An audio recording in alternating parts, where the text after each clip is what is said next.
നിങ്ങൾ ഇവിടെ ഇരിക്കാണോ? എന്താ ഇത് പുതിയ സാരി കൊടുത്ത് കല്യാണത്തിനെല്ലാം പോകണോ? ഇല്ല ചേട്ടാ, നമ്മള് ബന്ധുവിന്റെ വീട്ടിൽ പോവായിരുന്നു.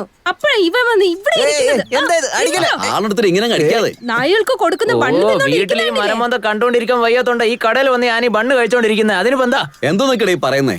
പെണ്ണുങ്ങളടുത്ത് എങ്ങനെ സംസാരിക്കേണ്ടതെന്ന് ആദ്യം പഠിക്കേ. ചേട്ടാ കുറച്ച് ബുദ്ധി ഒന്ന് പറഞ്ഞു. എന്റെ അച്ഛൻ പറഞ്ഞിട്ട് ഞാൻ കേട്ടില്ല. പിന്നെ ശരി, നീ പോകാൻ നോക്ക്.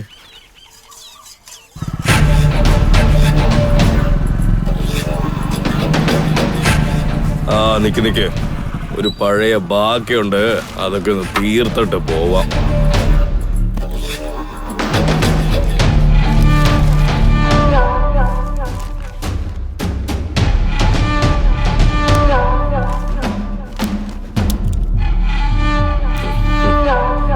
എന്താ പയൽവാൻ, പട്ടണത്തിലെ പണിയൊക്കെ തീർന്നെന്ന് തോന്നുന്നു.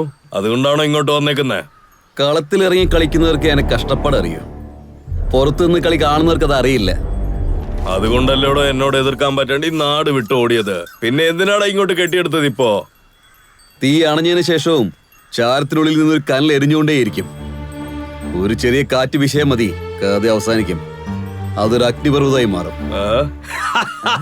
ഇങ്ങനെ ചിരിക്കാൻ മാത്രമേ ബന്ധമുണ്ട്. എടാ, തോറ്റവരുടെ ഒക്കെ സംസാരം ഇങ്ങനെ തന്നെ ആയിരിക്കും, ഒരു ഗുണവും ഇല്ല.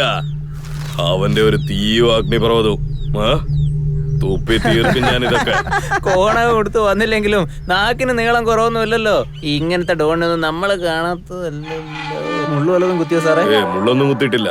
ഇത് വെച്ച് നിന്നെ അടിച്ച വല്ല ഗുണമുണ്ടോ? നോക്കാനായിട്ടോ ഒന്ന് അഴിച്ചു നോക്കേ. ഇരിക്കടാ, എങ്ങോട്ടാ പോണേ? സംസാരിക്കുമ്പോ ഉണ്ടായിരുന്ന ധൈര്യം ഇപ്പൊ എങ്ങോട്ടോട്ടാ പോയേ? ഞാനേ എന്റെ വീട്ടിൽ പോയിട്ടെ എന്റെ പട്ടിക്കുട്ടിനെ അഴിച്ചു വിട്ടേക്കാം. അവൻ വന്ന് നിനക്ക് നല്ല റിപ്ലൈ തരും കേട്ടോ.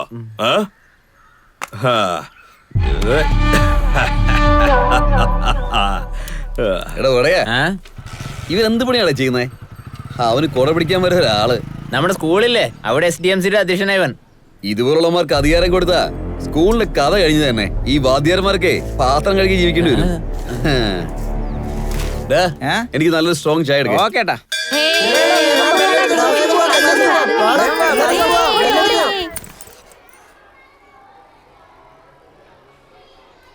സ്റ്റുഡൻസ്, നമ്മൾ ഇന്ന് പഠിക്കാൻ പോകുന്ന പാഠം ബിലീവ് ഇൻ യുവർ സെൽഫ്.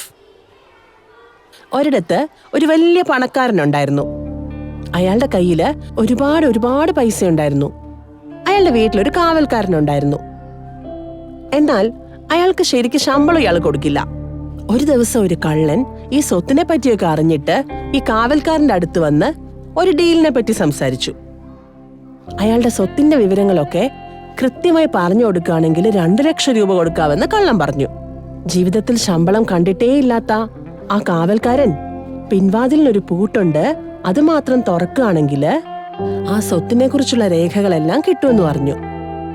രാത്രി ആ കള്ളൻ വന്ന് ആ പൂട്ട് പൊളിച്ചു. എന്നാല് ആ വാതിലിന്റെ അടുത്തൊരു നായ കാവല് നിൽക്കുന്നുണ്ട്. അതിനൊരു ബിസ്ക്കറ്റ് കൊടുത്തു, പക്ഷെ കഴിച്ചില്ല. എന്തൊക്കെയോ ശ്രമിച്ചു നോക്കി, പക്ഷെ നായ മാറുന്നില്ല. നായ്ക്ക് നന്ദിയുണ്ടല്ലോ, അതിന്റെ മുതലാളി അതിന്റെ മുകളിൽ വെച്ചിരിക്കുന്ന വിശ്വാസം അത് കാത്തു സൂക്ഷിക്കും. ഈ കഥ മനസ്സിലായോ? മനസ്സിലായി. Very good.